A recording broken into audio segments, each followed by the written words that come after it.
Eskerrik asko berriro gonbida etxagatik. La verdad es que cuando leo Juan Morán, sinceramente me emociono. ¿Sí? Sí. Pues era de las pocas personas que se emocionan. Yo soy cuando uno. hablo, porque lo demás... No digo exactamente por el contenido y tal, sino un poco por la situación que se da, ¿no? Yo te conozco en unas condiciones muy diferentes a las actuales, ¿no? Te conozco como el familiar, el marido de una paciente afectada de una enfermedad muy mala, muy agresiva y que tuvo pues, un mal final. Y eso es lo que, bueno, cuando tú estás atendiendo a esta persona con todo el cariño del mundo y te das cuenta de que no puedes hacer mucho más, pues lamentas el final y sabes pues, que lamentablemente sí, es una persona más dentro de estas enfermedades, pero es cierto que no todo el mundo hace lo que has hecho tú, que ya lo que hiciste fue de gran mérito, que fue cuidarla de una manera exquisita, sino que no solo acaba ahí todo, sino que te das cuenta, bueno, de que es necesario investigar, de que esta enfermedad y muchas alrededor de ella son complejas, necesitan de todo el apoyo del mundo y cada uno en lo que sabe intenta ayudar y tú en lo que sabes intentas ayudar. Y pones en marcha un memorial que ya es en su 7ª edición algo grandioso. No pasa nada porque estemos 2, 3, 5, no importa, eso no te preocupes, no es relevante. El interés, bueno, sí, te puede generar un cierto malestar que no esté la sala llena, pero sinceramente lo que hay detrás sigue siendo igual de importante con y sin gente. Y esa iniciativa no queda en saco roto, eso es algo que significa un prestigio, también un dinero, y ese dinero se invierte con todo el mérito del mundo en algo que se relaciona con aquello en lo que yo te conocí, que es el intentar conocer más una enfermedad compleja y las que hay alrededor, que ya digo que no solamente es esta, e intentar poner todo lo que puedas en tu mano para ayudar. Y esto además lo veo como un granito de arena, como tú dices, que significativamente tiene muchísimo más valor que lo que yo también estoy acostumbrado a ver en otro tipo de iniciativas que también me ayudan en la investigación. Si yo pongo en los dos polos lo que es máxima potencia, máximo poder económico, como es la Fundación Michael J. Fox, a la que yo pertenezco y en la que yo colaboro desde hace ya 10 años, evidentemente con un presupuesto que ronda los 400 millones de dólares a día de hoy, y me quedo corto, y veo la donación que me hace este memorial, lo pongo en la balanza, muchísimo más mérito el vuestro que el que hace este gran mecenas que es Michael J. Fox con su enfermedad, porque no tiene nada que ver el legado de él y el legado vuestro. Con lo cual, no te preocupes porque estemos 2, será la 7ª, habrá 14, habrá 20, las que haga falta, seguirán siendo todas igual de importantes. Y un poco ya con esta presentación simplemente, me parecía meritorio comentarlo, quiero dar una pequeña charla. Cada año pues, busco un tema, algo diferente, algo distinto, que tenga que ver con las enfermedades degenerativas. En esta ocasión pues, me ha parecido interesante hablar de la tecnología aplicada a ellas. Y es cierto que bueno, pues la podemos extender todo lo que queramos esta charla, pero no la quiero hacer muy larga porque no quiero que nos enrollemos y que sea un poquito tediosa y un poco incómoda. Empezar con donde lo dejamos. La 7ª edición es después de la 6ª, evidentemente, y no hay que olvidar que fue un éxito también. Fue una edición que estuvo muy bien, con un buen resultado, y que lanza la idea de que esto tiene que mantenerse. Y no solo eso, por lo que veo, sino que encima ya veo que hay otra iniciativa de un grupo de teatro que también quiere participar de una manera pues, muy activa. Y hay que reconocer que este logotipo que tenéis pues, se ha paseado. Este año yo puedo decir que no he conseguido un medicamento que cure esta enfermedad. Solo faltaba, ¿no? Hubiera sido increíble. Pero ese logotipo se ha paseado. Se ha paseado por diferentes sitios.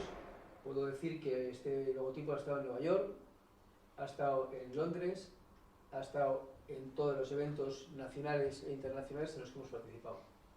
Y hay gente que preguntaba, oye, ¿qué es esto? ¿Qué es eso? Un valor ahí y tal.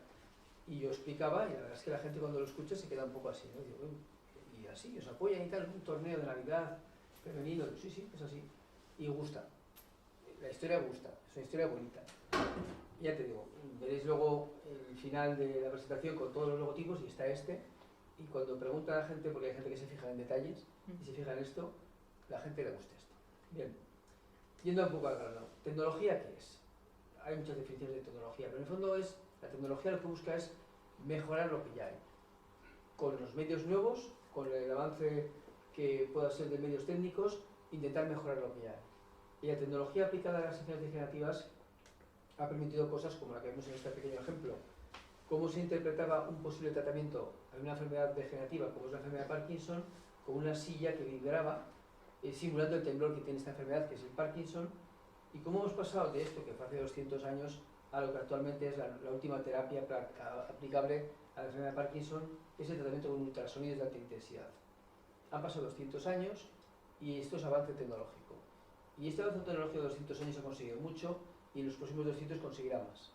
Y iniciativas como estas va a ayudar a que el avance tecnológico y no tecnológico también avance muchísimo. ¿Para qué ayuda la tecnología? Para conocer. ¿Tenemos que saber de las enfermedades? ¿Sabemos mucho? Sí, pero hay que saber más. Por ejemplo, volviendo con una enfermedad muy común como es el Parkinson. Es muy frecuente, el Alzheimer es la primera enfermedad degenerativa, el Parkinson es la segunda, y sabemos en el Parkinson qué cosas pasan, cuáles son los síntomas de muchos tipos, pero no sabemos por qué tenemos esta enfermedad. No sabemos por qué. Hace muchísimos años, la primera persona que habló de Parkinson era, pues lógicamente, el que ha dado el nombre a la enfermedad, James Parkinson, año 1817. Tiene mérito, hizo una gran descripción, pero tiene mucho más mérito el que está a su lado, un francés, Jean-Marie Charcot, que es el que pudo haber perfectamente dicho, se llama enfermedad de Charcot, pero él fue elegante, fue caballeroso y dijo, no, yo no soy el primero, ha sido Parkinson. Pero realmente es mucho más importante lo que dijo este hombre, el señor Charcot. Y estos son hitos del año 19, del siglo XIX, pero en el siglo XX ha habido hitos muy importantes. Y especialmente la figura de George Cochias, que es la persona que identificó el mejor tratamiento, que sigue siendo actualmente el mejor, a finales de los años 60, y que es algo que semeja a lo que realmente falta en esta enfermedad, que es el Parkinson, que es la dopamina. Y él se dio cuenta y sintetizó el primer fármaco que trata la enfermedad y que sigue siendo muy exitoso. Pero como decía, estos son conocimientos antiguos, pero a día de hoy no sabemos por qué hay. Pero sí que hay detalles. Sabemos que es una enfermedad asociada al envejecimiento, la edad es el principal factor de riesgo y la genética también tiene importancia. El envejecimiento pues, es entender que pues, cuanto más edad, más riesgo de enfermedad. Pero también hay que recordar que el Parkinson no solamente afecta a personas de 70, 80, 90, sino que también hay gente de 50, de 40, de 20 que tiene Parkinson. Y decimos, ¿por qué? ¿Qué edad tiene que ver ahí? ¿Qué envejecimiento tiene que ver una persona de 27 años con Parkinson? Nada. No es un cerebro viejo, sino un cerebro joven. La genética tiene mucho que ver. Y esto ha avanzado mucho. Sabíamos antes que había familias con Parkinson, varios miembros con enfermedad de Parkinson. Veíamos a la abuela, veíamos al padre, veíamos al niño. Pero es cierto que lo hacíamos de una manera, pues, dato a dato. Este gen lo miramos, este lo miramos. Era laborioso, era complejo, pero tenía éxito. Esto ha cambiado mucho. Actualmente hemos conseguido un listado de genes inmenso y de golpe seleccionamos todos los genes candidato y hacemos un estudio global de todos los genes y encontramos rápidamente cuál es el que está alterado. Nunca se encuentra en todos los casos, digamos que nunca es 100% eficaz, pero se acerca mucho a la perfección. Habrá en un futuro nuevos genes que descubramos y que, por supuesto, den importancia. Es decir, la genética ha crecido gracias a la tecnología que permite una detección no gen a gen, sino de manera global. Todos metidos en una máquina que dice, miramos de golpe todas y lo que antes era una labor que podía ser de años, ahora es cuestión de 3-4 semanas. Sabemos mucho por la tecnología y sabemos qué está pasando, aunque no sabemos todo, en la célula. Porque al final hablamos de lo más molecular, de lo más simple. El cerebro está ahí, pero el cerebro es un conjunto de células y algunas de ellas están dañadas. Hay que analizar cada una de ellas y la tecnología nos permite analizar cada una de ellas. Y sabemos qué pasa en cada célula y las consecuencias que tiene que pierdan la función subcélula. Eso también la tecnología lo ha permitido. ¿Para qué ayuda también la tecnología? Para diagnosticar con precisión. Nos interesa saber qué tenemos de la manera más precisa posible. La medicina es la ciencia más inexacta que existe. Todo el mundo busca una respuesta y no podemos dar el primer día. Podemos decir, puede ser, es probable, y eso genera incertidumbre, eso genera malestar. La gente quiere ir al médico que le digan, tengo esto, dame esto y con esto me curo. Evidentemente no siempre tenemos un diagnóstico, lamentablemente nunca hay tratamiento eficaz 100% y el pronóstico pues, no es demasiado bueno en las enfermedades degenerativas. Pero es cierto que la tecnología ayuda. Y es cierto también que ayuda, pero nunca hay que olvidar lo que ya tenemos. Y lo que la gente cuenta, lo que cuenta su familia, lo que vemos en la consulta, permite una precisión de diagnóstico muy alta. Actualmente podemos decir que el diagnóstico es clínico. Solamente con los síntomas tenemos un alto índice de acierto. Prácticamente el 90% de los casos, solo con lo que nos cuentan, es suficiente. Pero es verdad que hay casos complejos, evolución diferente a lo que hubiéramos pensado, no mejoran los medicamentos como hubiéramos pensado y tenemos que acudir a la tecnología para que nos ayude en la precisión del diagnóstico. Y así ha sido. Antes teníamos estudios muy complejos, muy difíciles, algo tan llamativo como es lo que pone ahí en esa palabra tan compleja que es neumoencefalograma, una técnica que ya no existe, que consistía en introducir aire en el cerebro, en el cráneo. Introducías aire y el aire se expandía. Cuando había algo que no dejaba que se expandiera, había algún problema. Y esto ayudaba a diagnosticar tumores cerebrales, no enfermedades degenerativas. Era la técnica, digamos, previa a lo que después fue algo que fue un avance, y es el escáner. El TAC craneal, el escáner, ayudó muchísimo a saber más. Pero no queda ahí todo. La revolución viene con la resonancia, una técnica diferente. Aquí hablamos de un campo magnético. La tecnología nos permite detectar los cambios en el nivel de agua en las células y eso da una imagen. Eso es una resonancia. Y no solamente el escáner ayudó a mejorar solamente con la foto en sí, sino con la foto, por ejemplo, de las arterias, que es lo que se llama un angiotac, podemos ver mucho mejor la vascularización. Y esto es la radiología tradicional, pero también avanza a través de la medicina nuclear. Esto es otra técnica. Las técnicas de medicina nuclear ayudan mucho a perfilar no cómo es la foto del cerebro, sino cómo funciona el cerebro. No es ver qué tal está bien, está mal, sino cómo está funcionando. Y tú introduces un contraste y el contraste vas viendo que no va al sitio adecuado y analizas que esa zona está dañada porque tiene algún problema. Y en las enfermedades neurodegenerativas, la medicina nuclear tiene un papel muy relevante. Y es cierto que el diagnóstico precoz es importante para algo. ¿Para qué? Para tratar pronto. Trataremos pronto cuando tengamos un diagnóstico muy prontito y eso permitirá un mejor éxito. ¿Y esto por qué? Porque actualmente, esto es un ejemplo también de enfermedad de Parkinson, cuando el paciente viene a nuestra consulta, en ese diagrama, en la zona que vemos centrada con las flechas, está llegando tarde. Esos son los síntomas que identificamos como enfermedad de Parkinson: temblor, lentitud, rigidez, pero años atrás, décadas atrás, el paciente ha ido manifestando síntomas que ya podían ser, digamos, sospechosos de enfermedad. Y es muy interesante detectarlos. Es lo que se llama detectar un biomarcador, algún dato que nos diga que puede haber algo relevante a futuro. Y pueden ser biomarcadores clínicos, es decir, síntomas que nos cuenta el paciente, que preguntamos: estreñimiento, alteraciones en el sueño, cambios en el olfato, tristeza, síntomas muy banales o muy común de todo el mundo. No tenemos que pensar que todo el mundo que tiene estreñimiento y está un poco triste va a tener Parkinson, porque estaríamos todos preocupados, sino esto en un contexto concreto y en una situación muy clara ayudaría al diagnóstico precoz en fases muy iniciales en las cuales podríamos aplicar terapias. Los biomarcadores clínicos son realmente para cuando tengamos un fármaco que hay que aplicar prontito. Y no solamente son químicos, sino analíticos. Es decir, podemos hacer un estudio analítico que nos permita detectar también de una manera precoz a personas que tienen una alteración. Una analítica que puede ser para mirar la genética, que puede ser mirar el líquido que tenemos en nuestra espalda, el líquido llamado líquido cefalorraquídeo, que baña el cerebro, y al bañar el cerebro de alguna manera se impregna de células y de proteínas que pueden indicarnos que hay una enfermedad detrás. Y podemos mirar otros fluidos.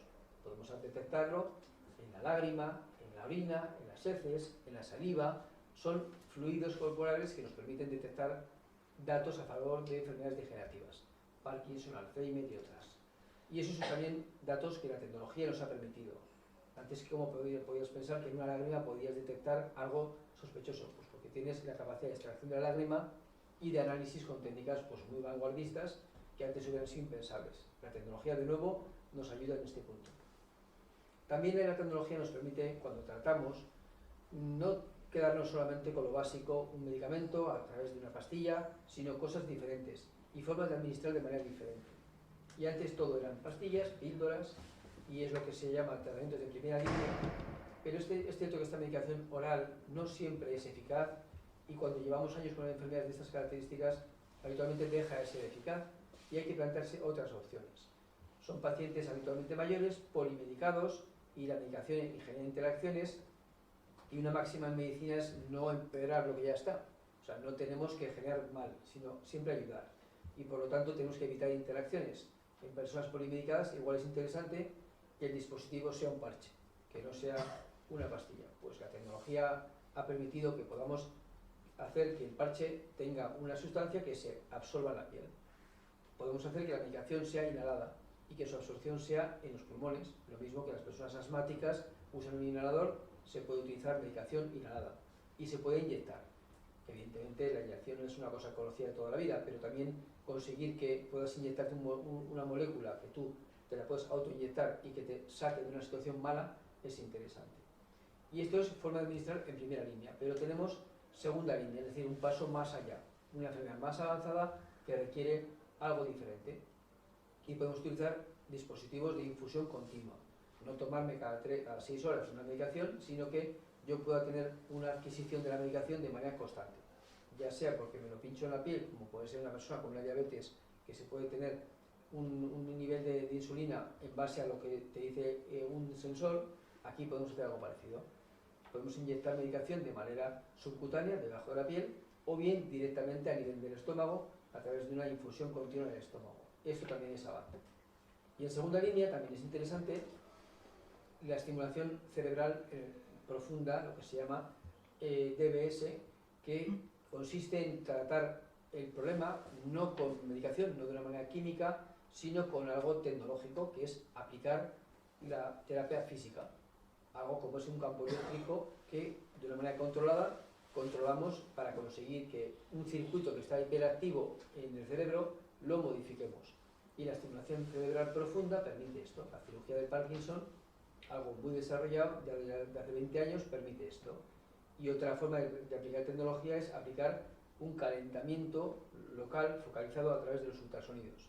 De igual manera que un microondas tiene ondas que calientan todo lo que incluimos en ese depósito, pues aquí el calor focalizado en un punto a una gran intensidad calienta una zona del cerebro y mejora la situación. Es una tecnología aplicable de gran interés. Y también es cierto que podemos hacer no solamente tratamientos generales, sino específicos. Y eso es lo que ahora mismo es de gran interés. La llamada medicina de precisión, la llamada medicina personalizada, que es a lo que todos estamos abocados, a conseguir que nos digan para ti es este, para ti es este otro. Perdón. Podemos dar lo que ya decíamos que esta persona hace muchos años diseñó, dopamina, algo que él observó que existía deficitario en pacientes con Parkinson, y podemos dárselo. Como ejemplo, me gusta mucho esta diapositiva en la que pongo un tatuaje de la molécula de dopamina, que fue una importante sorpresa de este año, en la que una chica joven con Parkinson me dice, ¿te puedo enseñar algo? Sí, me he hecho un tatuaje. Bueno, pues vale, no me parece muy raro, pero bueno, bien. Y me enseña la molécula de dopamina. Dice, es que desde que me pusiste este fármaco soy otra. O sea, el milagro de este fármaco, ella lo quería tener personalizado y se grabó, por lo eficaz que fue, se grabó a través de un tatuaje el efecto del fármaco. Fue algo impactante. Esto no es novedoso, fue antiguo, pero fue muy exitoso, pero es cierto que actualmente ese círculo con un montón de palabras está reflejando todos los fármacos, el ensayo clínico que había en 2022. En 2023 habrá crecido más. Esta es una publicación de final de diciembre del 22, hace justo un año, y entonces todo esto que está ahí eran moléculas en investigación. Para que veáis todo lo que está pensándose. Ya sean fármacos que mejoren los síntomas o fármacos que intenten ayudar a que la enfermedad sea diferente. Y es todo muy global, pero es cierto que dentro de la globalidad de las posibilidades para tratar estas enfermedades, pues se pueden personalizar. Y la genética tiene importancia, y eso os lo he comentado un poco al principio, porque podemos personalizar medicamentos en función de qué tipo de Parkinson tengas, según la carga genética que tengas. Y hay moléculas en base a la genética que nos hacen pensar, tú tienes un Parkinson asociado a esto, esta será tu molécula. Y esto sería algo aplicable de manera individualizada a cada paciente. Y esto es innovación, pero no muy lejana. Es posible que esto lo podamos ver en los próximos años. Y es cierto que en las terapias avanzadas buscamos esto, la llamada medicina de precisión. Y hay terapias ya más vanguardistas, que habréis escuchado. Existen las terapias moleculares, hablamos de entrar en el código genético, modificarlo para intentar que sea adecuado, y ahí entramos en aspectos éticos que son de cierta complejidad, y nunca está de más recordar lo que nunca hay que hacer. Una persona que se extralimitó en sus capacidades y actualmente no ejerce, evidentemente está totalmente postrado porque hizo algo que no se puede hacer, no se puede modificar la genética de una manera arbitraria con un fin que no sea éticamente adecuado, y esto es lo que hizo esta persona, que por supuesto no se puede considerar nada ético lo que pudo hacer. Y es cierto que tenemos muchas más cosas, tenemos los implantes celulares, los trasplantes celulares, la llamada célula madre como algo que todo el mundo reconoce como importante. Podemos intentar extraer una célula, hacerla capaz de generar una célula adecuada, no una célula patológica, e implantarla después. Esto también es innovación que lleva muchos años detrás, mucha tecnología por supuesto, y que va a dar también grandes frutos. Y lo que actualmente está muy de moda, que es hablar del Big Data, la inteligencia artificial, el manejo de datos, de todo lo que os he comentado y de lo que vendrá, permitirá que consigamos pues, que veamos en cada persona qué tenemos que utilizar. La terapia personalizada, y es la que os comentaba antes, llamada medicina de precisión.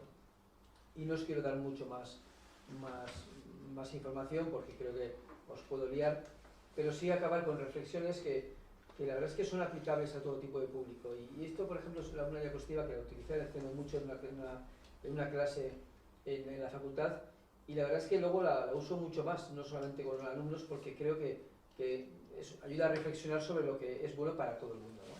Cuando hablamos de enfermedades neurodegenerativas, hablamos de una etiqueta, de un nombre y unos apellidos, pero nunca hay que olvidar que ese paciente es persona. Eso siempre hay que tenerlo muy en cuenta. Y cuando hablamos a los alumnos, cuando hablamos a los investigadores, a compañeros que están trabajando a nivel de laboratorio, les hacemos ver qué hay detrás. Tú eres un experto en células, que sabes manejarte de maravilla con ellas, tú eres un experto en modelo animal, el ratón para ti no tiene incógnitas, pero todo esto lo haces para que un paciente guión persona pueda tener una mejor salud a futuro. Esto hay que recordarlo siempre. Después, es cierto que la tecnología es interesante, pero está al servicio de la medicina, no la dirige. Tú tienes que ser el que esté por delante de ella y te digas la tecnología hacia dónde llevarla. Hay en la historia muchos ejemplos de mejora tecnológica y avance científico que ha ido a fines muy poco saludables, ¿no? Tenemos que estar por encima de la tecnología y llevarla al puerto que tiene que ser. Es cierto que es importante ver el futuro, pero el futuro sin pasado no existe. Todo lo que se hace tiene una reflexión previa, todo. Y cuando hay que hablar del futuro, nunca hay que olvidar esas fotos de esas personas que fueron muy importantes en el desarrollo de las enfermedades, porque dieron pasos muy importantes que todavía siguen siendo así, 200 años después. Sin pasado no hay futuro. Es bueno que hay que ilusionarse, hay que ser curioso. En investigación no puedes ser investigador si no eres curioso. Hay que ser innovador, hay que ser valiente, pero es cierto que todo esto te puede llevar a considerar que tus recursos son los mejores, los únicos, los que tienen que ser así, y hay que compartirlos con los demás. El recurso es importante, por eso, a falta de recursos, este tipo de iniciativas nos ayuda muchísimo. Y es cierto que al final, todo lo que tenemos que hacer tiene que ser con un objetivo. No es investigar por investigar, no es eso de sacar un par de publicaciones que me mejore el currículum y ya está.